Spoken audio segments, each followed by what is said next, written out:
If the sound of chewing makes your skin crawl, you could have this condition. That friend who becomes insanely annoyed by someone breathing heavily or snapping their gum isn't a drama queen. She could suffer from a real, albeit rare, condition called misophonia. Literally, misophonia means hatred of sound. But the condition is much more than that.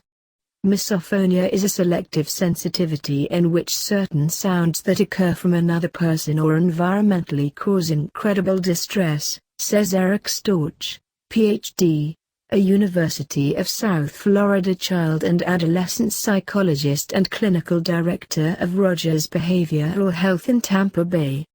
With misophonia, not all sounds cause reactions, and we're talking about different reactions than the ones we all might have if someone dragged fingernails across a chalkboard.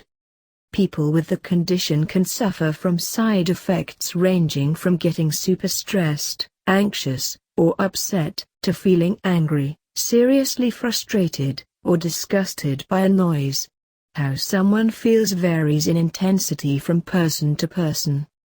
Literally, misophonia means hatred of sound.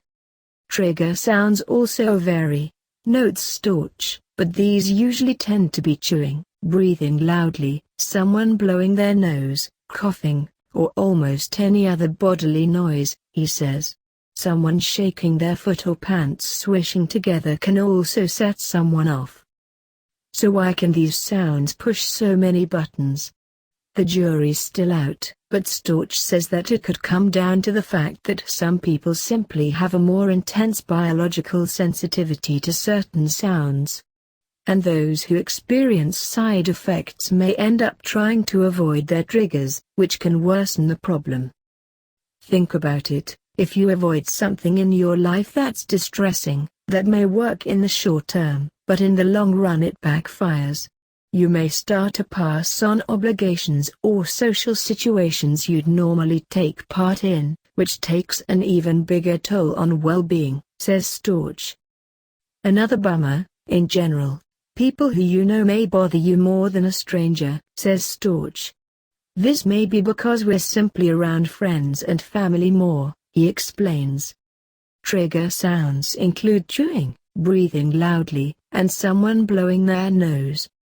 Other times, reactions could pop up around people who you can't show your true colors around or in situations you can't change. A student may be bothered by a teacher who she has to behave well around. An employee may grow irritated in a confining office space. So what can be done to ease the pain? Unfortunately, Storch says effective interventions are still being studied. For now, if you're suffering, your best bet may be to touch base with a psychologist or psychiatrist. Certain forms of therapy like cognitive behavioral therapy can be effective. Also, make sure to be upfront with your family and friends.